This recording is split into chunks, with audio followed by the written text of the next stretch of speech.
welcome to the Town Hall 2018 for the Atlantic region. My name is Emilie Chiasson. I am the Regional Director with the Atlantic region for Ovarian Cancer Canada. I have been in this role for nearly 8 years. And tonight I am super excited to do this town hall with you for the first time to tell you about the amazing impact that we're having in our region. We're going to talk a bit about the realities of ovarian cancer in Canada. We're going to talk about affecting changes that save lives.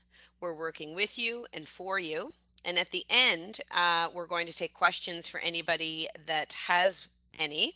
So if you have questions, you can type them in the chat box during it, but we'll do them at the end. So you can see here on this slide where it shows the little bubble that if you click on that chat icon, you will be able to type in any questions that you have throughout the presentation. So what I want to talk about really is how in Atlantic Canada we have built an amazing community of support for Ovarian Cancer Canada. The level of involvement with people, and when I looked at the list of those who are on the call tonight, there's many volunteers, there's survivors, there's some politicians, there are people who are donors, various stakeholders through the healthcare community. All of you coming together have made a very strong community of support in Atlantic Canada that I'm very proud of and proud to share with you some of the details about tonight. So first things first, let's talk about the Lady Ball. It just happened in Halifax. It was the third year for it this year, and it was an absolutely outstanding event. In fact, it was so outstanding that last year's event was actually shortlisted as Event of the Year for Atlantic Canada. We were in the top 3, and we're hoping to get to being the top one this year, perhaps. So this is a night where we celebrate women in our community. We had a beautiful group of survivors that joined us for the event this year to finish the show. We had roughly 22 models who are all outstanding female leaders in the Halifax area who hit the runway in support of Ovarian Cancer Canada in a fashion show. The event raised about $155,000 so far. And we had over 80 volunteers, roughly 435 attendees came to the event as well. So having an event like this really raises the profile of our organization. We had our premier, our mayor, various politicians and other influential people that are finally giving attention to this cause. And you'll see in the pictures that you can see in the middle top, there's a picture of a bunch of young girls. And that is something I'm really proud of, that we have engaged a lot of young girls who volunteer with us on a regular basis. They're learning the importance of volunteerism. They're learning the importance of female health to talk about it, and they're really proud of the impact that they have had with their contribution to this cause. And as I just said, there's amazing women that have hit the stage. And speaking of leaders in our region, it's amazing that we have 2 board members in Atlantic Canada now. On the left is Teresa Marie Underhill, who is right here in Halifax. She is actually our national board chair. She's done a tremendous job helping us raise the profile of our organization in a lot of different ways. And on the right, we have Marina Witten in St. John's, Newfoundland. We did previously have a board member in St. John's, but it has been quite some time since we had that representation. Marina is a lawyer in St. John's, and she actually lost her mother to the disease, so she is very invested in the cause and has been a great help in trying to raise the profile of our organization in Newfoundland, and so much so that in typical Atlantic Canadian fashion, down to earth, not afraid to roll up the sleeves, she co-chaired our Walk of Hope in St. John's this year and did an amazing job of that. And another big thing that has been terrific in Atlantic Canada is the corporate support that we have here. If we look across the country, Atlantic Canada knocks it out of the park in terms of the support that we get from corporations. In these pictures, there's some of the different companies profiled who have been amazing. On the top left, we have Stuart McKelvey, who for years now have shown up to this cause in such a big way, whether it be through just traditional sponsorship or putting teams into events and rallying their troops at all of their offices across Atlantic Canada, raising money within the offices for the walk, or if it's through our government advocacy work, helping get more attention with the government. Lydia Bugden, the CEO, acted as an honorary chair of the Lady Ball in Halifax, really helping me achieve the more engagement through her contacts here, and that resulted in amazing financial support in the last fiscal year. We also have Clearwater, who also have been a long-term amazing supporter of our organization here in Atlantic Canada. We have Shoppers Drug Mart down on the bottom left. And then we have representation from AstraZeneca, who have been an amazing national supporter of ours in helping us with our government advocacy work. And now Martin in the middle and Kim, who are here in Atlantic Canada, and Lee on the left from Toronto. They have all been getting involved, and having this corporate support is absolutely amazing. But what the corporate support does is it's one company, but each company has hundreds of people that are now asking their friends or family for donations, whether it be for the walk, or they're sending out our government advocacy links to get other people to contact their MPs. So the corporate support here has really been tremendous, and we just can't thank you enough for it. A special event that we do in Halifax to support World Ovarian Cancer Day, which is May 8th, is called Breakfast and Teal. We have about 100 guests that come to it.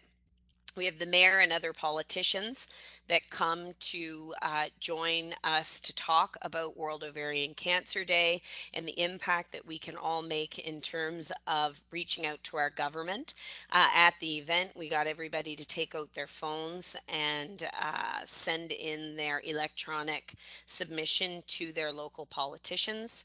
And it is a really inspiring day where we get people first thing in the morning. It's quick, and they go back to their offices and share what they learned with people. And that is brought to us with the support of Stuart McKelvey as well. So that is a great event that we do that really kicks off the movement around World Ovarian Cancer Day.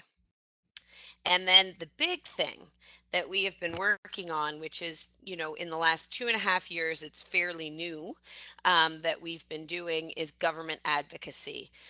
So since 2016, women and family members, researchers, Ovarian Cancer Canada staff, and board members in this region, we have met with 9 members of parliament. We've met with 6 senators. 363 concerned Canadians sent letters to the government. We also have other online submissions. And recently in Nova Scotia, our Minister of Health made a declaration in the Legislative Assembly in regards to ovarian cancer, the lack of funding, and wanting to have more support given to that. And in the pictures down below are just some examples of some of the people that we've been able to meet with and who have given the support. Our local MP here in Halifax, Andy Fillmore, has been a terrific supporter. Mayor Mike Savage. Our Premier, Stephen McNeil, attended the Lady Ball and even walked as a male escort. He's pictured here with our lovely CEO, Elisabeth Baugh. And there's another picture with Randy Delory, our Minister of Health. Senator Mercer in the middle, offering one of my local young volunteers a medal for her contribution to Ovarian Cancer Canada. And then some other ladies in Prince Edward Island who are doing hard work trying to get more attention given to those living with cancer in Prince Edward Island. and it's just amazing to see what can be different, what can be achieved when everyday people engage their local politicians in trying to get more attention and, more importantly, more research dollars given to this cause. Just recently, last Saturday, we held a workshop, which we called a personal power workshop in Halifax. We had 21 women register for the event, and I am looking forward to putting on other workshops like this across Atlantic Canada for women who are living with ovarian cancer and those who are their support people. And as always, the Walk of Hope. Um, because of you, no woman walks alone. So this year in Atlantic Canada, yet again, we had an amazing um, show of support for our walk. So in these pictures, these are just some lovely pictures from across the region of some of our local survivors. We've got Joan, the warrior princess, on the top, 17 years since her diagnosis. The girls in the picture, three, they have come to every walk since they were in strollers, and are volunteers in the yellow t-shirts. In Moncton, we had an amazing walk this year. We had some terrific ladies step up and offer their leadership because the walk had actually not taken place last year. And they had an amazing day there. And across the region, it's just a really special day where everybody comes together as a show of community and real grassroots support for our cause. And while we're doing it, we raise a lot of money. I'm so proud. I'm a little bit competitive. So when I look at what we do in Atlantic Canada with our small numbers of people that live here and how everyday individuals as donors show up, whether it's for volunteers or survivors. This year in Halifax, we had the most amount of survivors we've ever had at our walk. We had 19 register this year. So I think that actually says something as well about the level of engagement with those who are impacted by the disease in general across our region.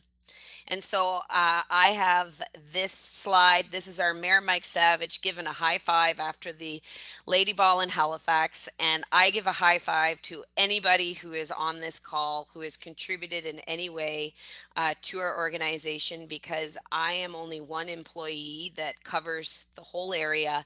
And there is no way that we could do the work that we do without the help of each of you who are on here contributing in whatever way it is that you have contributed. It's important and it's acknowledged, and we really appreciate it. So well done, Atlantic Canada. And I'm now going to pass it over to my CEO, Elisabeth Baugh, to continue with the presentation.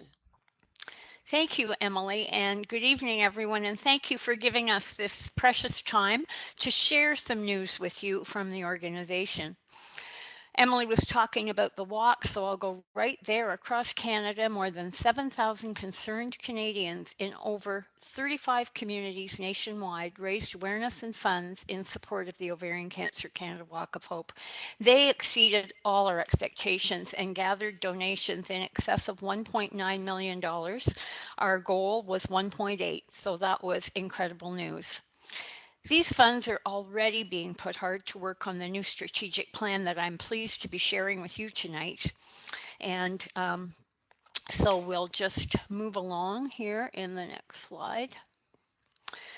Because of walk participants, generous donors, as well as supporters, Ovarian Cancer Canada marked its 20th anniversary last year. And that milestone was a big one, and it prompted us to sit back and take stock, really closely examine our priorities and where we stand to have the greatest impact as quickly as possible against this disease. In that 20 years, there have been so many changes in the external environment, including technology changes, community engagement. There was no community of ovarian cancer family members, friends, and survivors 20 years ago. And the knowledge about the disease has completely changed. The entire landscape, in fact, is different. It's changed, and so must we. In planning ahead, we looked at everything that we were doing because we knew we really wanted to make a difference. But what could that look like? Women with ovarian cancer and their families deserve to benefit from treatment advances and the higher survival rates that we're now seeing for many other cancers. We're committed to ensuring that ovarian cancer is no longer overlooked and underfunded. As a community and as a country, we cannot afford to let ovarian cancer fall through the cracks any longer. The sad reality is that few new treatment options have been available since the 1990s, and that points to one hard truth: something has got to change. Ovarian Cancer Canada is determined to be at the forefront of that change. And to deliver on that, we need to be grounded in facts. We need to look at what's working and what's not working right now. So looking at the evidence, here's what we know. There's still no screening test for the disease, and the community is hoping for early detection. Taking a look at evidence surrounding an approach like that, science tells us that ovarian cancer is not one disease, but rather a variety of diseases that actually behave quite differently. Because the different subtypes of the disease grow and spread differently, it's been difficult to find a single screening test. And as that research for a new screening test continues, we need to save lives right now. As a community, we do need to save lives right now, and we asked ourselves how we could do that. This much is clear: research is the only way to truly stop ovarian cancer. And the BRCA gene mutations are involved in about 20% of the cases of ovarian cancer. So we packed all of our insights into what we call our theory of change. And that's an 8 to 10 year outlook plan that shows what the future could look like if we successfully deliver.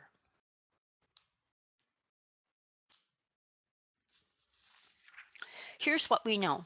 Together with the community we work with and for, we're determined to impact the outcome of this disease. So going forward, we are increasing our contribution to research funding. We're also going to ensure that women with ovarian cancer have what they need to thrive from diagnosis throughout their journeys. We're going to work harder to reach families who are at an increased risk for ovarian cancer because of a family history of the disease. So these impact points guide our work to enable women with ovarian cancer and all others at risk for developing this disease to live fuller, better, and longer lives. To deliver on these bold changes, Ovarian Cancer Canada is going to shift from being the doer of all things to being an instigator. We're going to be more narrowly focused on what we must do while working with partners so that they too can work to their strengths. I'll give you an example of such a shift. It's our move from general awareness to advocacy. So by shining a light on the broader issues and talking to elected representatives, the community stands to benefit from substantially increased research funding. A consortium of leading researchers has already been assembled, and they are prepared to act fast to prioritize investments in support of improved treatments. Three main pillars have been identified for investment. The first is improved models to learn more about how ovarian cancer starts, progresses, and how to stop it. The second is advancing study of promising treatment strategies to address common issues in ovarian cancer and guide development of more effective treatment. And finally, to prioritize research on emerging treatments and expedite those potential treatments to clinical trials which are available to more women. So what you won't see anymore in these plans is general awareness programming. In fact, studies have shown that awareness of ovarian cancer is higher in Canada compared to other countries in the world. But that said, talking only about ovarian cancer's vague signs and symptoms can be problematic, because noticing symptoms does not mean a woman has ovarian cancer, nor does it mean that the disease has been caught early. So we need to be more specific to underline what all Canadians need to know about ovarian cancer. We also are going to get more specific about our plan. So we've drilled that down to a 3-year strategy that will position us to deliver real change to women in Canada. Our mission calls for a focus on research, For scientific progress, significant funding will need to be invested both directly by Ovarian Cancer Canada and by the government. At the same time, women living with ovarian cancer must see improved care and support offerings so they can live their best lives regardless of where they live in this country. Beyond this, information about prevention needs to reach women who are at high risk of ovarian cancer and others who have opportunities to reduce their risk. Because there's new research coming out on prevention, this priority will launch next year. Overall, we'll continue to strive to engage more women and families living with ovarian cancer to provide support and continually rally hand in hand and shoulder to shoulder towards change. I hope that you're as excited about this new strategy as we are. Please share your thoughts and any questions in the chat box. You can access that by pressing the icon that's the little chat bubble at the bottom of your screen. And from there, just type your feedback into the section that appears to the right of your screen. Progress is only possible with your help and support. It will take the efforts of the entire community to reach further and radically shift the course of this disease for good. But together, we can make it happen. With sites in Vancouver, Edmonton, Ottawa, and Montreal, the Ovarian Cancer Canada Tissue Banking Network gathers biological samples and makes them available to physicians and scientists who are studying ovarian cancer. The extensive collection of data has been used by 450 projects throughout the country and, in fact, internationally. Some current projects that we're funding in partnership with the Cancer Research Society right now include a study by Dr. Yohiro Yamanaka at McGill University, who is exploring how high-grade serous ovarian cancer, which is the most common subtype of this disease, first develops in the fallopian tubes. He's looking at what it looks like, how it develops, and how it eventually spreads to the ovaries, hoping to see if there's a way to catch this cancer early. Another project is being carried out by Dr. Trevor Shepherd at the London Regional Cancer Program, and he's looking at whether a coping mechanism in cancer cells enables them to survive chemotherapy. The hope here is to see if the coping mechanism can be blocked to override chemoresistance. And finally, a project by Dr. Jim Petrick at the University of Guelph, who's learning about tumor blood supply, which is the vehicle for treatment delivery.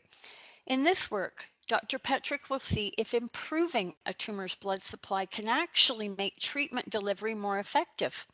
If this is successful, it could reduce required drug dosages and lead to less toxicity and fewer side effects.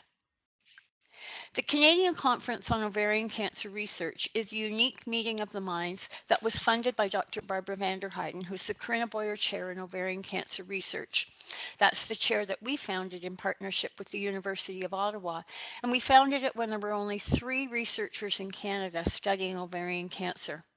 This biennial gathering has helped raise the profile of ovarian cancer research in Canada, and it's fostered one of the world's most collaborative and engaged scientific communities focused on this disease. We really do have research champions in this country. Of course, research is expensive, and we need many others to pitch in. So that's why we met with Federal Health Minister Jeanette Petitpas-Taylor in October to discuss federal research funding.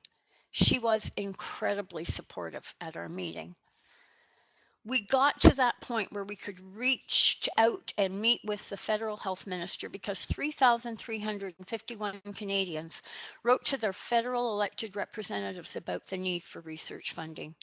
This is over and above the nearly 13,000 people who signed their names to a related petition that was read in the House of Commons. 38 advocates took to the corridors of power and met face-to-face with national decision makers on Parliament Hill. Because of all these efforts, today we are closer than ever to securing $10 million in federal funding to support more ovarian cancer research. Beyond this exciting momentum, Ovarian Cancer Canada has convened a vibrant community of women living with this disease. Today, 428 women with ovarian cancer are registered to our new online community of dialogue, where they can support one another, share stories, give, and get advice. More than 1,000 women received By Your Side or Still By Your Side last year, resources for those facing a new diagnosis or recurrence. These are free guides that assure women know they are not alone in their journeys with ovarian cancer. And the guides bring insights from women who have been there, as well as the best available information from experts in the field. 264 people heard webinars live or listened to them after they were live on recordings. With these pillars of success, we're charging ahead, measured and strategic in our next steps. We want to deliver on this mission, and so we're holding ourselves accountable for increasing research investments in research funding contributed by Ovarian Cancer Canada, but as well through government and partner investments that are based on areas of priority. We're going to be accountable for improving care, starting with an evaluation of ovarian cancer care in Canada. We're gathering feedback to further support women living with ovarian cancer in care-related decision-making. We're going to reach more people affected by ovarian cancer, and increasing the number of women with ovarian cancer directly benefiting from or involved in Ovarian Cancer Canada programs and initiatives, as well as increasing engagement of their family and friends. We're going to be accountable for informing women about preventive action, establishing formal recommendations on prevention, and increasing genetic testing among women with ovarian cancer and those with a family history of the disease. We'll be investing for maximum impact, maintaining our high standards of keeping fundraising and administration expenses low. Working with and for the community, Ovarian Cancer Canada is looking for your help. Change takes a village, and we can't thank you enough for being so generous with your time and your contributions along this journey. As we look ahead, our efforts continue to call for all hands on deck. These changes cannot happen without your support. We're eager to know if you see yourself getting further involved, so please let us know in the chat box, and you can access it by pressing the icon at the bottom of your screen. I'm going to turn it back over to Emily to tell you about some opportunities to get involved in Atlantic Canada. Over to you, Emily. Hi again. Yeah, so this is a page to let you know for those who are on the call about ways that you can get involved with our organization, as Elizabeth just expanded on through our government relations program. We would love to have more people work as government relations advocates, where you reach out to local politicians in your given areas. As we know, Atlantic Canada, one of my biggest challenges is the rural nature of this area. But if we could have people in every community across Atlantic Canada able to go and speak to their local politicians about ovarian cancer, about Ovarian Cancer Canada, about the injustices of how research dollars are currently being put towards this cause in Atlantic and in Canada, sorry, that would be amazing. So I would love to have more people do that. We can have Ove Dialogue contributors. So if you're somebody that will has expertise in that area to educate some of our women on different topics, social media ambassadors, we have community champions. There's lots of different ways you can get involved. I was just in Charlottetown yesterday, and there's a group of women there who are engaged to start helping move the cause forward there. We have the walk locations across Atlantic Canada in Halifax, Yarmouth, Moncton, Fredericton, St. John, Charlottetown, and St. John's. So we're always looking for help in that end of things for volunteers as co-chairs, or if you're someone who works for a company that could be interested in sponsoring us, or if you are interested in putting on a fundraiser yourself. There's lots of different ways that you can help us move forward with our new strategic plan and really help with our advocacy work in this region. I am always here if you want to just reach out and let me know how you would like to get involved. I would more than gladly accept your help. So, now we're on to the question side, and we do have some terrific questions that a few people have put forward. I'm just going to read it, and I'm going to ask that Elisabeth answer this first one from Veronica. She wants to know, what connection and supports does OCC have with CPAP, and has input been provided into the national strategy review that is underway? So we'll flip over to Elisabeth to talk further about this. Thanks, Veronica. We have indeed worked very closely with CPAC. In fact, Teresa Marie Underhill, who's our board chair and based in Halifax, and I were both on the steering committee for the strategy to control cancer, which led to the founding of CPAC.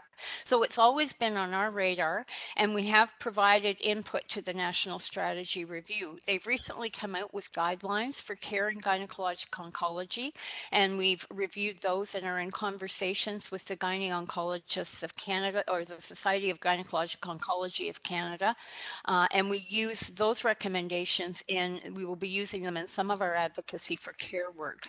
So we are indeed very involved with that group. And Clara McKay says, wow, this is an inspiring strategy and plan. What would you like us to do in Atlantic Canada to help achieve these objectives? Clara, as I had just sort of gone over all the different ways that you can get involved in Atlantic Canada, I would love any input or any energy that you are willing to have to help us move forward with this strategic plan. Please just reach out to me and we can talk further about this. And then we have Bill Whalen. He says, I'm pleased to hear you talk about the move to advocacy. I served for a time on the JDRF National Government Relations Committee, and that was a focus. Can you give us more details about how you plan to expand the advocacy work you do? So I'm going to pass that over to Elisabeth as well to Super. answer that. Thank you, and thanks for the question, Bill. So we're going to keep pushing for that $10 million research investment. We do hope it will come up in the next budget. It is an election year, and this government is so focused on gender equality that this is the perfect timing for us to get this money. However, if we're not successful, we will push even harder. And we don't believe that this is a partisan issue. This affects any party, all parties, and we just need to get the government behind it. So we will keep pushing for that federally.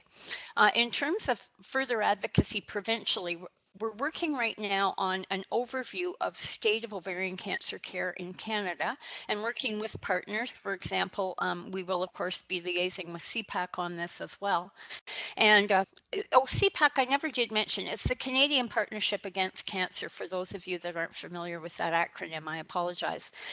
So we're looking at what services are available. You know, some women never have access in their province to clinical trials. Drugs are not approved when they're approved federally. That doesn't mean that the provincial drug registries pick them up.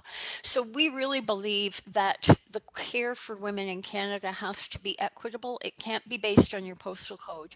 So we will be drilling down as we review the report and the input that we get on the care in various jurisdictions across the country to find where we need to advocate, where's the low-hanging fruit provincially in this country. We know anecdotally right now that there's a struggle. There's not enough gynecologic oncologists in Saskatchewan. We know of places where there are poor wait times, but we want a bigger overview to help assist the work that we're already doing provincially. And Veronica actually was a model in the Lady Ball a few years ago.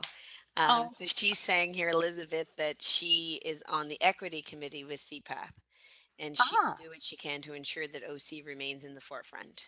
Awesome. Thank you for that. The more champions we have pushing this agenda on every level at every opportunity, the more attention this disease is going to get. So thank you, Veronica. Any more questions? Oh, Bill. We may call you. I see that Minister Pettipaw Taylor is your MP and a friend. She was most encouraging. However, we know how things get, there are many asks and competing priorities when things get to the finance minister. So I would love to follow up with you and chat with you about the status of our request right now and where we are. And if you were able to help reinforce it, that would be wonderful. And Elizabeth, Veronica is also asking if we have specific stats on the number of African Canadian women with ovarian cancer. We do not right now. I will say that in the early 2000s, we were trying to gather together some information and some material for women, and I was trying to find someone at that time of African Canadian descent, and really was told that it was so uncommon that no one could even think of a patient to direct me to. I suspect now that the community is much more present, that we have built a bigger community, that we may be able to get that now. And I can certainly ask an epidemiologist if that would be available and get back to you, Veronica.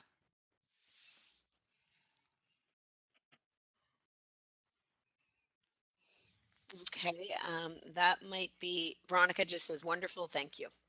Oh, good. Thank you. If that is all that we have for questions at this point in time, unless there's somebody typing right now. Well, in the meantime, unless somebody chimes in, we just want to say, Bill Whalen is wondering if we can get a copy of the plan. Yes. Absolutely. Bill, if you want to reach out to me, Chiasson at ovariancanada.org or 902-404-7070, and I can easily send that to you. Perfect. Great. So we just want to say thank you for obviously taking the time to come on the webinar this evening to okay, great. Yeah, for taking the time to come on to the webinar this evening. Um, it's because of everybody that's on here that we are able to advance this vital work that we are doing in the world of ovarian cancer.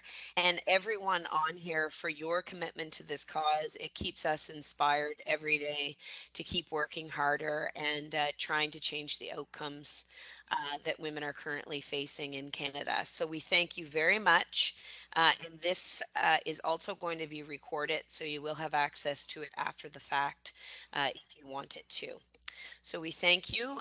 Thank you, everyone. Yeah, enjoy the rest of your evening. Good night now.